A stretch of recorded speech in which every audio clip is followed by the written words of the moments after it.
मसाला चक्कीच्या विरोधात नागरिकांचे पालिका मुख्यालयासमोर धरणे आंदोलन. ठाण्यातील महात्मा फुले भाजी मंडई परिसरातील मसाला चक्कीमुळे होणाऱ्या ध्वनी आणि वायू प्रदूषणाला कंटाळून स्थानिक रहिवाशांनी आज ठाणे महापालिका मुख्यालयासमोर जोरदार धरणे आंदोलन केले. सकाळी सुरू झालेल्या या आंदोलनात महिला, ज्येष्ठ नागरिक आणि लहान मुलांसह मोठ्या संख्येने नागरिक सहभागी झाले होते. आंदोलकांच्या मते मंडई परिसरात असलेली ही मसाला चक्की सकाळी 6 ते रात्री 10 पर्यंत सुरू असते. चक्कीच्या सततच्या घरघर आवाजामुळे परिसरात ध्वनी प्रदूषणाची पातळी वाढली आहे. त्यामुळे ज्येष्ठ नागरिकांना उच्च रक्तदाब, निद्रानाश तर विद्यार्थ्यांना अभ्यासात अडथळा येत आहे. बंद ठेवा. आणि आम्हाला एवढा त्रास होतो, मसाल्याचा त्रास, मुलांचा अभ्यासाचा त्रास, रात्रभर त्यांचा आवाज, चक्कीचा एवढा त्रास होतो की हिसाबाच्या बाहेर होतो. तर प्रशासनाने काहीतरी आमचा विचार करावा. एवढा तर आम्ही उन्हातानातून आम्ही आलेलो आहे, त्याचा आमचा विचार करावा प्रशासनाने. बस हीच आमची विनंती आणि हीच आमच्या मागण्या आहेत. शिवाय मिरची, हळद व इतर मसाले दळताना उडणाऱ्या धुळीमुळे संपूर्ण परिसरात धुराचे साम्राज्य पसरते. या धुळीमुळे लहान मुलांना खोकला, दम्याचा त्रास तसेच डोळ्यांची जळजळ होत असल्याचे नागरिकांचे म्हणणे आहे. घरातील कपडे, भांडी आणि अन्नपदार्थांवरही मसाल्याचा थर जमा होतो. माझं नाव सुजाता वरे आहे. मी महात्मा फुले मार्केटमध्ये महावीर गुंजेमध्ये राहते. तर गेले 2-3 वर्ष झाले कंटिन्युअसली आवाज येत राहतो आणि त्यामुळे असं होतं की आम्हाला ना झोप व्यवस्थित मिळते ना, मुलांचे अभ्यास व्यवस्थित होतात. परत आजार पण वाढले, त्यामुळे दमा, सर्दी, खोकले होतात. कारण कंटिन्युअसली त्या मसाल्याचा जे वास येत राहतो ना, त्याने त्रास होतो. परत आमचे दुकानं सुद्धा आहेत तिथे. तर आमचे जे मिस्टर जातात, सकाळी जातात ते रात्री येतात, तर त्यांनाही भयंकर त्रास होतो. अधनं आजार पण चालू असतात. त्यामुळे असंही होतं. मध्यंतरी प्रशासनाने येऊन कारवाई केली होती, पण परत आता ती सुरुवात झाली आहे. तर काय, कोण त्यांना पाठिंबा देते याचा जरा पाठपुरावा करून आम्हाला कायमस्वरूपी यातनं सुटका मिळेल ह्याची काळजी घ्यावी ही विनंती आहे. निवासी क्षेत्रात अशा प्रकारची चक्की चालवणे बेकायदेशीर आहे. प्रदूषण नियंत्रण मंडळाच्या नियमांचे उल्लंघन होत आहे. वारंवार लेखी तक्रारी देऊनही महापालिकेने दखल घेतली नाही. म्हणून आज नाईलाजाने रस्त्यावर उतरावे लागले, असे आंदोलनकर्त्यांनी सांगितले. ही मसाला चक्की तात्काळ येथून हटवून इतरत्र हलवावी, अशी एकमुखी मागणी यावेळी करण्यात आली. रघुनाथ चिंतामण जोशी, महात्मा फुले मंडई. माझं तिथे 40 वर्षाचा धंदा आहे आणि आम्ही आवाजाने त्रस्त झालेलो आहोत. आज आम्ही जर काय केलं नसतं तर कानाची वाट लागली असती आणि आता आम्ही घरी जाऊ का दुकानात बसू, हे आम्हाला सांगा. मसाले चक्की पहिले बंद करा. सगळ्यांनी त्यांना परमिशन दिलेली नाही की लावू नका म्हणून, तरी ते ऐकत नाहीयेत. तर काय करायचं त्याने आता? तर आम्ही काय करू आता? तिथे झगड झालं करून आता काय करायचं? अध्यक्षांनी पण सांगितलं की लावू नका म्हणून, तरी त्यांनी लावलेत. मग काय चाललंय त्यांचं हे? आणि वाटेल तसे शब्द वापरतात, हे करतात. आम्ही किती सहन करायचं? त्याला काय मान मर्यादा आहे का नाही? काही किती सहन करणार ते सांगा मला. आणि बंद करा चक्क्या सगळ्या, नाही पाहिजेत आम्हाला. आंदोलनाची दखल घेत महापालिका अधिकाऱ्यांनी शिष्टमंडळाशी चर्चा केली. संबंधित चक्कीची पाहणी करून प्रदूषणाचे प्रमाण तपासले जाईल आणि नियमानुसार कारवाई केली जाईल, असे आश्वासन यावेळी देण्यात आले.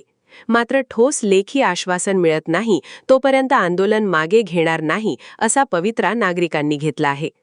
ब्युरो रिपोर्ट, जनादेश. आपली माणसं, आपला देश. पाहत रहा जनादेश. ठाण्यात 24 तासात दुसरा खून. तलावपाळी हदरले. कायदा सुव्यवस्थेवर प्रश्नचिन्ह. पोलीस प्रशासनाला नागरिकांचा जाब. ठाणे शहरात अवघ्या 24 तासात दुसऱ्या खुनाची घटना घडल्यानं संपूर्ण शहर हादरून गेलं आहे. तलावपाळी परिसरात रात्री 9:20 एका पुरुषाची निर्घृण हत्या करण्यात आली. नौपाडा पोलीस ठाण्याच्या हद्दीत घडलेल्या या घटनेमुळे ठाण्याच्या कायदा सुव्यवस्थेची लक्तरे वेशीवर टांगली गेली आहेत. प्राथमिक माहितीनुसार तलावपाळी येथील वर्दळीच्या ठिकाणी अज्ञात मारेकऱ्यांनी एका पुरुषावर हल्ला करून त्याची हत्या केली. घटना घडताच परिसरात एकच खळबळ उडाली. स्थानिकांनी तातडीनं पोलिसांना कळवल्यानंतर नौपाडा पोलीस घटनास्थळी दाखल झाले. मृताची ओळख पटवण्याचे आणि मारेकऱ्यांचा शोध घेण्याचं काम पोलिसांकडून सुरू आहे. मात्र रात्री उशिरापर्यंत हत्येमागील कारण, मृताचे नाव आणि आरोपींची माहिती पोलीस देऊ शकलेले नाहीत. धक्कादायक बाब म्हणजे सकाळीच ठाण्यात एका ठिकाणी खुनाची घटना घडली होती. त्यानंतर 24 तास उलट नाहीत, तोच तलावपाळीसारख्या मध्यवर्ती भागात पुन्हा खून झाला. ठाणे शहरात गुन्हेगारांना पोलिसांचा धाक राहिलाय का, असा संतप्त सवाल नागरिक उपस्थित करत आहेत.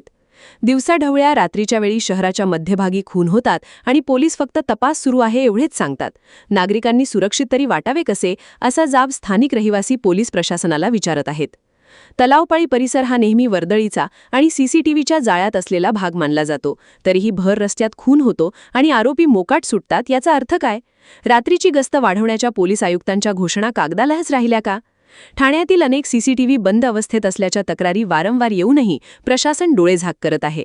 स्मार्ट सिटीच्या नावाखाली कोट्यवधी रुपये खर्च करूनही नागरिकांच्या जीवाची सुरक्षितता नसेल तर या यंत्रणांचा उपयोग काय?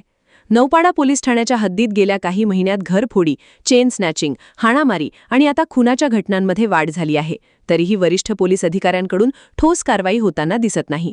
फक्त गुन्हा घडल्यावर घटनास्थळी जाणे म्हणजे पोलिसिंग नव्हे. गुन्हे घडूच नयेत यासाठी प्रतिबंधात्मक उपाययोजना कुठे आहेत, असा थेट सवाल विरोधी पक्षनेते आणि सामाजिक कार्यकर्त्यांनी उपस्थित केला आहे. या घटनेबाबत नौपाडा पोलीस ठाण्याच्या वरिष्ठ निरीक्षकांशी संपर्क साधला असता तपास सुरू असून लवकरच आरोपींना अटक करू एवढेच मोघम उत्तर मिळाले.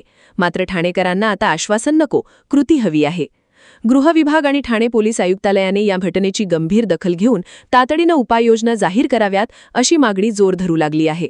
अन्यथा नागरिकांना रस्त्यावर उतरून जाब विचारावा लागेल, असा इशारा स्थानिकांनी दिलाय. ब्युरो रिपोर्ट, जनादेश. आपली माणसं, आपला देश. पाहत रहा जनादेश. आम्ही राज ठाकरेंचे सैनिक. माज दाखवाल तर सोडणार नाही. मनसेचा संताप.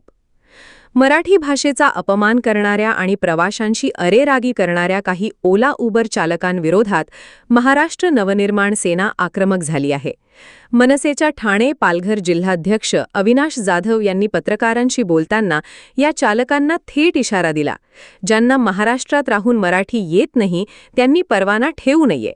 15 वर्ष राहूनही मराठी न शिकणारे 2 धडे देऊन सुधारणार नाहीत, असे परखड मत त्यांनी व्यक्त केले.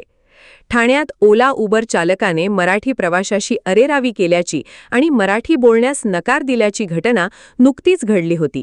त्यानंतर मनसैनिकांनी संबंधित चालकाला मारहाण केल्याचा आरोप आहे. या प्रकरणावरून मनसेने आक्रमक भूमिका घेतली असून पोलिसांनी कठोर कारवाई न केल्यास आंदोलन तीव्र करण्याचा इशारा दिला आहे. मराठी भाषेच्या मुद्द्यावरून ठाण्यात पुन्हा एकदा वातावरण तापले आहे. अविनाश जाधव यांनी स्पष्ट केले की आम्हाला भेटलेल्या एकाही ओलावाल्याला मराठी येत नाही. नीट पोट भरा आणि निघा. आम्हाला माज दाखवण्याचा प्रयत्न करू नका. जबरदस्त माज आमच्यातही आहे.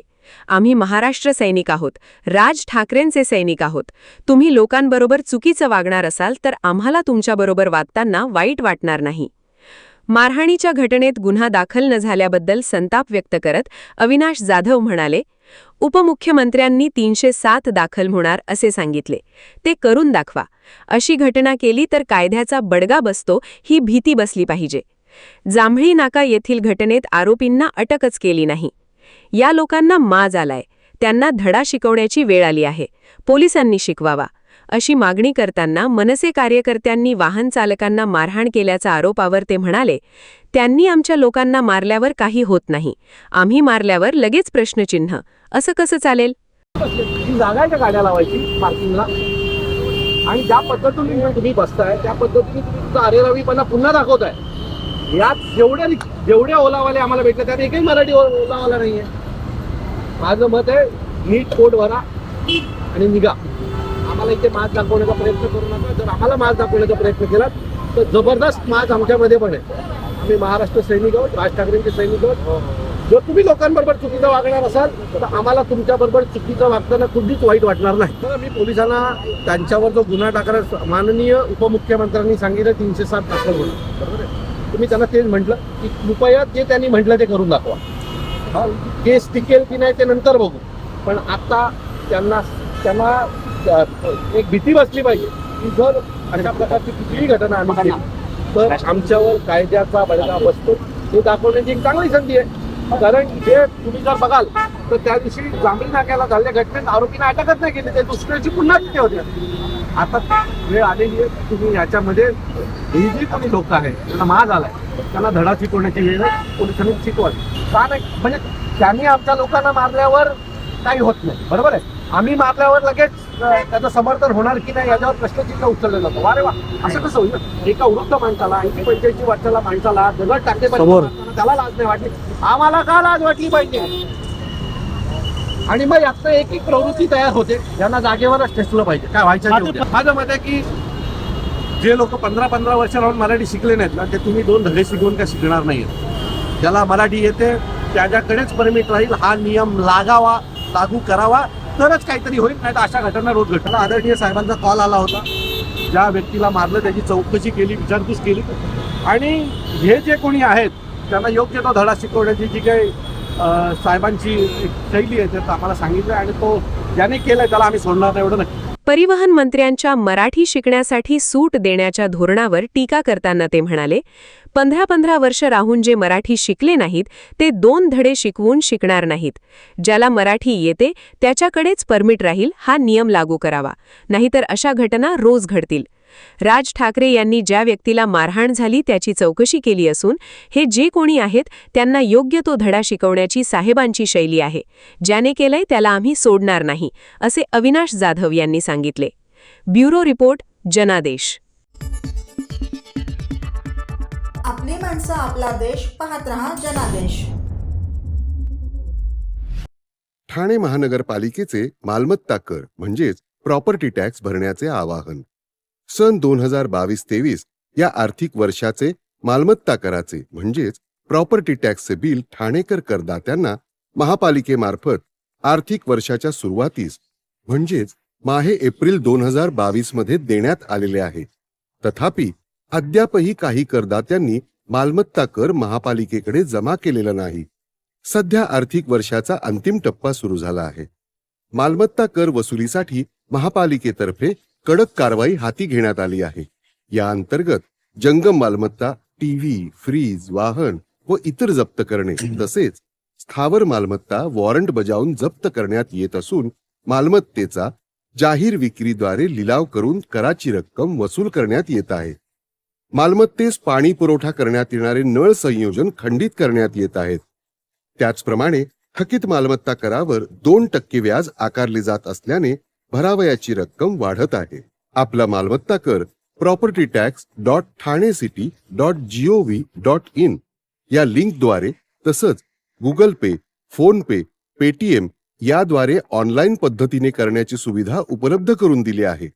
शनिवार, रविवार व सार्वजनिक सुट्टीच्या दिवशी नागरिकांना मालमत्ता कर भरणे सोयीचे व्हावे याकरता महापालिकेचे मालमत्ता कर संलग्न कार्यालय या दिवशी कार्यान्वित ठेवण्यात आलेले आहे. तरी मालमत्ता कर वसुलीची अप्रिय कारवाई टाळण्याच्या दृष्टिकोनातून मालमत्ता कर भरून महापालिकेस सहकार्य करावे. धन्यवाद.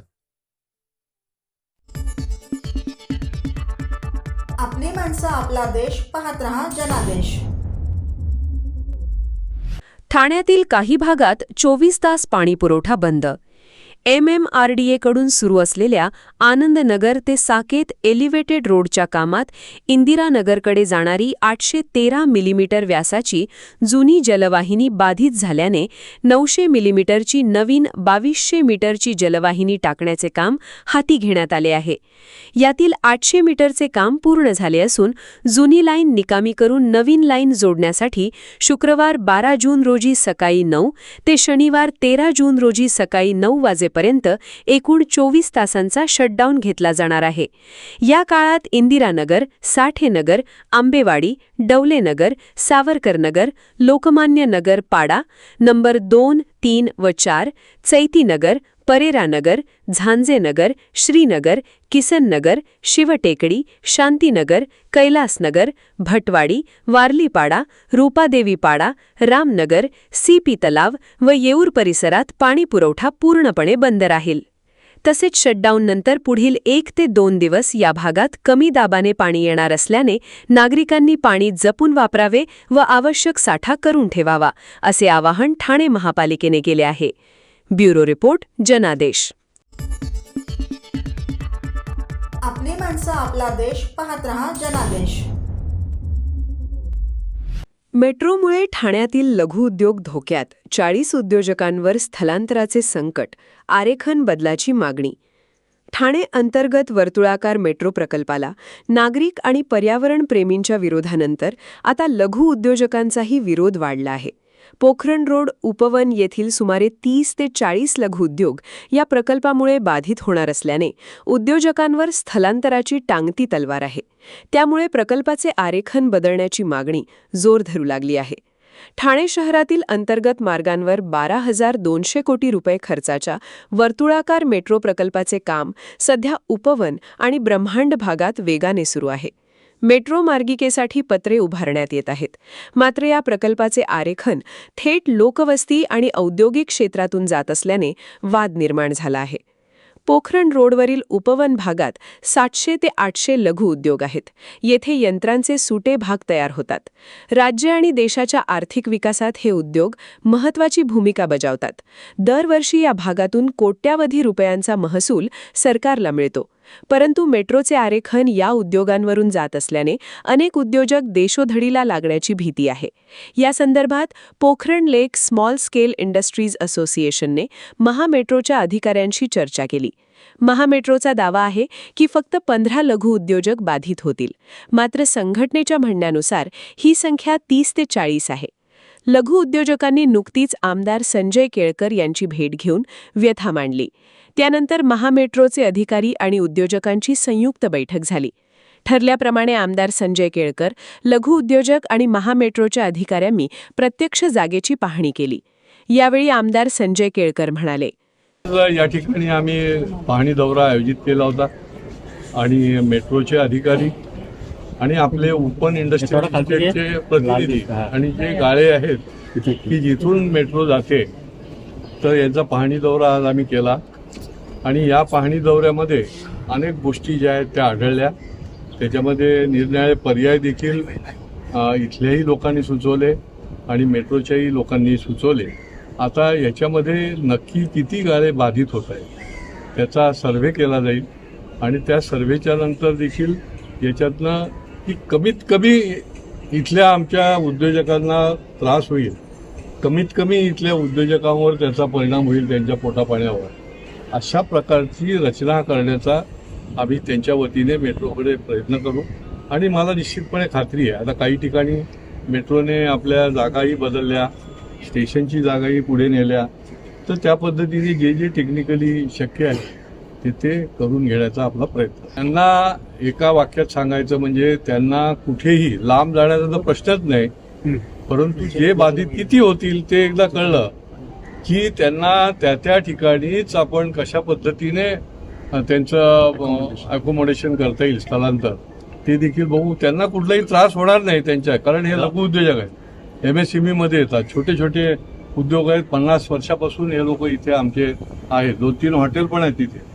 पण ते सगळं एकदा सर्व्हे झाला आठवड्याभरामध्ये की त्याच्यानंतर त्याचं ताबडतोब आपण मीटिंग घेऊन काय त्याच्यामध्ये करता येईल. आणि दुसरा पर्याय सुद्धा जो आहे तो देखील तपासून बघायचं आपण मेट्रोच्या अधिकाऱ्यांना सांगितलंय की जेणेकरून कुठलंही काही होणार नाही. आत्ता समजा 13 होतील, 20 होतील, एक्झॅक्ट सर्व्हे नंतरच कळणार आहे, परंतु कुठलाच होणार नाही, तोही पर्याय बघून घ्यायचा आहे आणि पुढच्या या 10 दिवसामध्ये त्याच्या संबंधामधला आपल्याला निर्णय घेता येईल. पण इथल्या लोकांना कुठलाही त्रास होणार नाही याच्याकरता आम्ही यांच्या वतीने निश्चितपणे मेट्रोच्या बरोबर बसून त्याच्यातून तोडगा काढू मार्ग. नाही, कसं असतं माहिती का की कुठलाही विकासाचं जेव्हा जेव्हा काही योजना आखली जाते त्या वेळेला आता समजा समृद्धी मार्ग आहे, त्याच्यामध्ये बाधित नव्हते का? होते. त्याच्यामध्ये शेतकऱ्यांची जमीन नव्हती का? होती. तर ते करत असताना मिनिमम काय काय करता येईल ते खरं म्हणजे बघायला लागतं. आणि त्या दृष्टीने आता सर्व्हे झाल्यावर आपल्याला कळेल की कमीत कमी बाधित कसं होणार आहे. ते एकदा लक्षात आलं की त्याच्यावरच्या उपाययोजना ज्या आहेत त्या आपण त्यांच्या डोक्यावर बसून करून घेऊ. उद्योजकांनी आरेखनात बदल करून उद्योग वाचवण्याची मागणी केली आहे. दरम्यान सिटिझन्स फॉर सस्टेनेबल ट्रान्सपोर्ट या संस्थेनेही या प्रकल्पाला विरोध दर्शवला आहे. हजारो वृक्ष बाधित होत असून हा प्रकल्प सर्वसामान्यांवर लादला जात असल्याचा आरोप संस्थेने केला आहे. ब्युरो रिपोर्ट, जनादेश.